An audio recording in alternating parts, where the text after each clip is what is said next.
everyone! Welcome ulit dito sa aking channel. And today's vlog, may share lang ako sa inyo regarding nga dito sa GCash. And napaka-legit ito kasi nung ginawa ko ay tumaas yung G-score ko din talaga.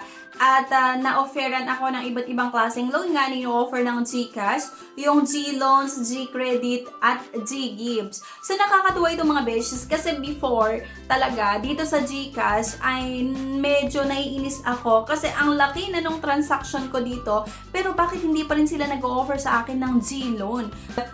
Pati yung mga G-Gives ko, wala talaga. Hindi pa ako ino-offeran ng GCash. At talagang matagal na akong user ng GCash. At nung chinecheck ko yung mga transaction ko, minsan umabot ng 200,000, 400,000, umabot pa nga ng 500,000 yung mga transaction na ginawa ko sa GCash, pero bakit hindi pa rin na-unlock yung G-Loan? Hindi pa rin nag-offer ito sa akin. So, syempre, in-explore ko na naman itong GCash at ginawa ko yung dalawang tips na ito and then after 2 or 3 linggo, biglang tumaas yung G-score ko ng halos na nasa 500 at nung i-check ko nga yung G-Loan, may offer sa akin na pwede daw akong umutang ng 2,000 pesos. Na nung manghiram ako ng 2,000 pesos ay nag-increase yung loan limit ko dito nga sa G-Loan, naging 10,000 pesos. And ayun nga, i-share ko sa inyo kung ano yung tips na ginawa ko at pwede nyo ring gawin pero maaring umubra sa akin at maaring sa iba ay hindi. So pwede nyo namang i-check or gawin din yung ginawa ko at malay mo, tataas din yung G-score mo at makakautang ka na rin sa iba't ibang klaseng loan nga offer ng GCash. Okay? Pero bago ang lahat mga beshes, kung ngayon ka nga lang dito sa aking channel, ipa-good news din ako kasi nagpapag-giveaways din po ako hanggang 10,000 pesos. So, ang kailangan mo lang gawin i-comment kung ano yung napanood mo regarding sa video or related sa video na ito. Maaaring magbigay ako ng 1,000, 500, 200, or 100 pesos. So, mamimili po ako ng aking mabibigyan sa ating pa-cash giveaways via YouTube comment picker. If declined sa bank and other loan apps, pwede niyong subukan yung ibang options. See the links sa description at sa comment section below. Click the link and apply. Disclaimer, try or apply at your own risk. And ano nga ba yung ginawa kong tips is dahilan kung bakit tumaas yung G-score ko at na-offeran nga ako ng iba't ibang klaseng loan nga dito sa GCash, yung G-Loan, G-Credit, at G-Gives. So dito mga beshes, syempre kailangan meron kayong GCash account at sana fully verified po ito. So hindi pwede yung ida-download mo lang yung GCash ngayon tapos sasabihin mo na mag-apply ka na agad. So dito mga beshes, kapag i-open natin yung GCash app, ito nga yung makikita nyo, may send, load, transfer, bill, borrow, G-Save, G-Insure, G-Invest, G-Life, A-Rewards, G-Forest, at Card. So, pwede nyo i-view all service para makita nyo pa yung iba't ibang feature nga na makikita nyo nga dito sa GCash. So, dahil nga hindi pa rin ako na-offeran ng loan, dito sa GCash nga ay pinag-aralan ko talaga or chinek ko kung ano nga ba yung mga kailangan kong gawin para mabigyan ako or ma-offeran nga ako or makautang ako sa G-Loan, G-Credit, at G-Gift. So, una mga beshes, i-check natin kung ano nga ba yung G-score, di ba? Ilan na yung G-score natin. So, go ka sa may profile na nakalagay dyan sa gilid, sa baba. At mapapansin mo dyan, may nakalagay na profile limit, my link account, QR code, settings, G-score, terms and condition, privacy choices, and so on.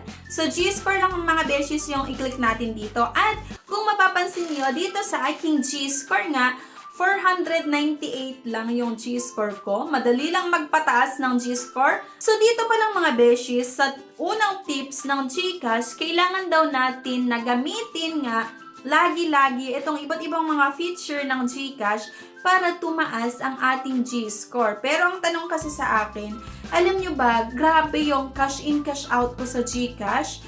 Grabe yung babang transfer ko dito sa GCash. Ginagamit ko yung loads, yung pagbabayad ng bills, ginagamit ko yung bills payment nga nitong GCash. Ang dami kong ginamit nga na feature nito. Pero bakit hindi pa rin tumataas yung G-score ko? And grabe, before, nag-i-stock lang sa 480, 498. Tapos, ilang araw lang na hindi ko gagamitin yung GCash. Pagka-check ko, biglang bumababa ng 450, 430 na G-score. At isang beses pa nga, umabot ng 370 yung G-score ko. Kaya napaisip ako, ano bang mali? Bakit ganyan? Bakit hindi tumataas yung G-score ko. Ang ending, hindi ako makakautang sa G-loan, hindi ako makakautang sa G-credit, at sa G-gives. Search ako ng iba't ibang mga videos din, and meron ako nakita na ang sabi nung isang nag-try din, na ang ginawa niya lang, para tumaas nga yung G-score niya at na-offeran siya ng loan,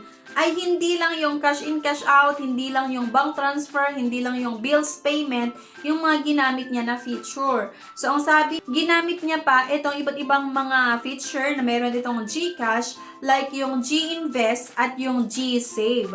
So, naglagay daw siya ng tigda 10,000 pesos doon at hindi niya ginagalaw yung nilagay niya na pera sa G-save at G-invest. And then, after isang buwan, nung nag-check siya, bigla daw siya nagtaka kasi umabot na ng 500 mahigit yung G-score niya. At pagka-check niya din sa Borrow, merong offer sa kanya sa G-loan, sa G-credit at G-gives na pwede siyang makautang nga. So, ginawa ko din ito mga beshies. Naglagay ako, pero sa akin naman, hindi ganun kalaki yung nilagay ko. Hindi ako naglagay ng tigda 10,000 kasi grabe naman, kung tigda 10,000, edi 20,000 agad yon. So, ang nilagay ko dito sa G-Save, nasa 500 pesos lang. And then sa G-Invest, halos 500 lang din. Pero nagdagdag ako, umabot ng 1,000 pesos naman yung nilagay ko. And then, parang nakalimutan ko na, hindi ko na sinecheck. And then, after 3 weeks, pagka-click ko ng Borrow mga beshies, nakakatuwa kasi nag-offer ito sa akin ng loan nga. Sa G-loan, 2,000 pesos, G-credit, 1,000 pesos, at G-gives nag-offer ng 10,000 pesos. Pero alam nyo ba, sa G-gives, from 10,000 pesos, tumaas ng 18,000, 25,000 hanggang sa naging 75,000 pesos yung credit limit ko dito sa G-gives. Kaya lang kasi hindi ko talaga ginagamit, tas bumaba na ulit. Pero syempre hindi yun yung pinakagusto ko talaga. Ang gusto ko itong G-loan at G-credit kasi pera yung kailangan ko, besh. Hindi ko kailangan na bumili ng items tas gamitin itong G-gives. So, ang gusto ko, G-loan or G-credit para nga meron akong matatakbuhan if in case na kailangan ko ng extra cash. Pinig ko nga itong G-loan.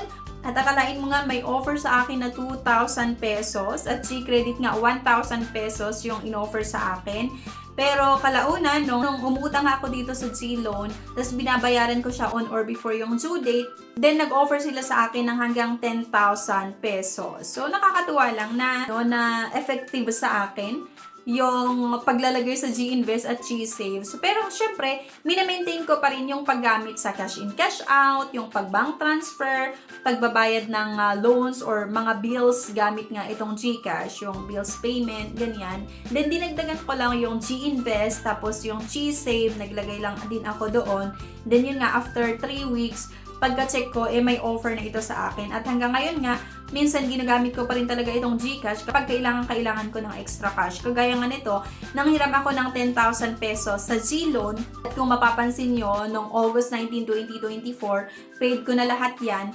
And the March 19 and April 19 yung last na lang na babayaran ko. So, kapag umuutang din kasi talaga tayo sana mga besh sa mga legit na loan online, ay magbayad po kayo on or before yung due date para kapag kailangan nyo ulit ng extra cash, meron kayong pwedeng mahiraman. Okay? So, ayan, nakakatuwa lang mga beshes. At eto na nga, yung sa G-credit, hindi ko pa siya nagagamit actually. So, ayan, remaining credit, 1,000. Total credit limit ay 1,000 pa rin kasi hindi ko nga ginagamit ng G-credit talaga.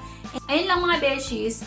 I-try nyo din, baka sakaling effective din sa inyo yung ginawa ko na sa mga na-upset bakit laging ginagamit yung iba't ibang feature ng Gcash, tapos bakit hindi pa tumatas yung G-score nila.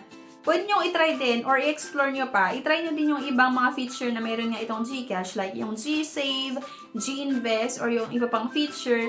Malay mo, yun lang pala yung inaantay para tumaas yung G-score mo at ma-offeran ka nga ng iba't ibang klaseng loan na meron itong Gcash. So, sa case ko kasi, yun nga, naglagay ako sa G-Invest and G-Save. Hindi ko lang siya ginagalaw talaga. Hindi ko wini-withdraw yung nilagay ko doon. Then, nagtaka ako after 3 weeks, pagka-check ko, may offer sa akin. So pwede nyo i-try din. Pero wala namang masama kung naghahanap ka talaga ng pwede mong mautangan. Pagdating ng pangangailangan, meron kang matatakbuhan. Then, itong Gcash kasi ay isa sa mga napakaganda, pwede natin i-consider utangan. So, yun lang naman, share ko lang sa inyo yung ginawa ko. Ewan ko kung ito talaga yung reason kung bakit tumaas yung G-score ko at na-offeran ako, pero yun lang din naman talaga yung ginawa ko. Okay? So, yun lang mga beshies. Anyway, thank you for watching. Sana nakatulong yung video na ito sa inyo. Please don't forget to click the subscribe button. Sana i-like nyo din po yung video at huwag niyong kalimutan na i-share. Thank you guys and see you sa aking next vlog. Bye!